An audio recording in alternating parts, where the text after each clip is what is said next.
Right, we're here with John. John's from EA Black Box, and we're standing at EA Play for the moment, which is EA's yearly annual event. And they bring out and let us check out all the new cool games that are coming out. And John's been working on Need for Speed Undercover, which is the latest in the Need for Speed franchise. So let's chat. Undercover. Interesting. So what's new? Yep. What's new in the game from Pro Street? Now, Pro Street probably wasn't the great success that EA had hoped it was. So what are we doing? What are we changing in Undercover to make that different? Well, Pro Street was definitely a departure for us. We tried to try something different, and part of that was to really be able to invest in some of the technologies we're using. So you'll see some of the technologies we really nailed in Pro Street come back in Undercover. The underlying physics engine, some of the rendering advances to make damage will all be there to make Undercover stronger. Undercover really started while Pro Street was still in very early production. So Undercover's been going about 20 months. So the plan was always to do Pro Street and follow up with Undercover. Undercover is really intended to be the spiritual successor to Most Wanted. And Most Wanted was an incredibly popular game. I mean, that's probably when you think of Need for Speed, you think of Most Wanted, or even Underground 2 maybe, if you wanted to go back a little bit further. So certainly within the last 6 years, those have been far and away the most successful games that we've done in the Need for Speed franchise. So in this being the successor to Most Wanted, we wanted to deliver really epic cop chases, a huge open world to explore, the biggest we've ever developed. And we wanted to go back to that storyline that we covered in Most Wanted and in Carbon. And we wanted to build a storyline that was really a live-action cinematic storyline that placed you as the hero in an action movie. Which is fantastic. I mean, everybody needs a good plot, and Most Wanted's plot was fantastic. Everybody that's played it really, really enjoyed it, and that was kind of lacking in Pro Street, so it'd be great to see a return to that. Now, you've got an exciting new mode. Now, it was highway chases, wasn't it? Highway battles. Highway battles, yes. Now, can you tell us anything about it? I mean, I've seen very little. So what we decided when we built this world was what we learned from Most Wanted is that people really liked evading the cops on those highway stretches we had outside of college town. It was a blast. Everybody loves trying to be a criminal. Exactly. So we wanted to build a world with a lot of those highway sections. So we built a 3-city world connected by long highway stretches. And so they're long enough that in the fastest car in the game, going flat out, it takes about 8.5 minutes to circle the cities. So it's a fairly long series of roads. So to take advantage of that, we wanted a mode, this highway battle, that allows you to really do some cool things on the highway. And we want to evoke that feeling like Bad Boys 2 or Matrix Reloaded, some of those great highway chase moments. And so what we have you doing is racing one other car, kind of mano-a-mano, and your job is to get about 300 meters ahead of that car before time runs out. And that sounds very simple, except for the fact that the traffic's different every time you run it.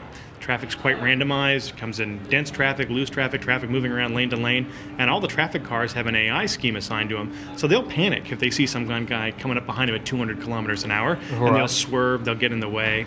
Act like any other normal citizen would. Yes. And so with the damage system we brought across from Pro Street and really taken to another level this year, you'll get to see a lot of car parts flying and a lot of denting happening during those highway battles. Exciting stuff, especially now. You did touch on the fact that you've had 20 months.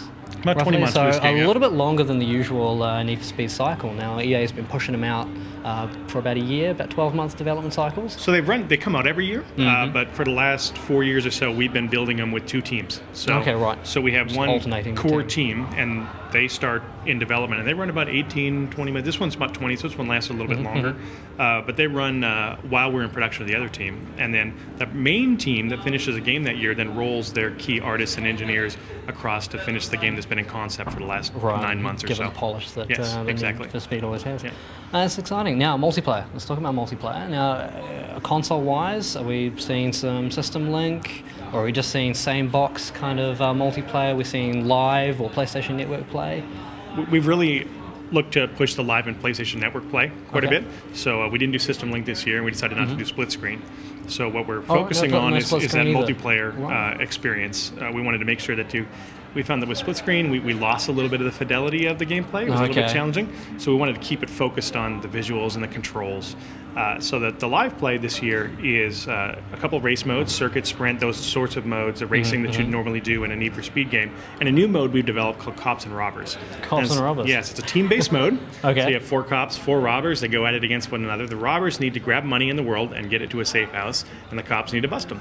And it sounds very, very simple, but with world damage and car damage and some of the other things Suddenly it becomes quite challenging. It's quite chaotic and quite fun. That does sound like a lot of fun. And the single player, just the one single player campaign, incorporating all the classic modes we've seen, drifting, highway battles, obviously, and what are the other ones? We've got the normal circuit races in the city. you'll see circuit, you'll see sprint, you'll see our checkpoint races, you'll see all the general the Need for Speed modes you're used to. We've incorporated drift not as a separate event this year, but we've actually built it into the normal physics engine.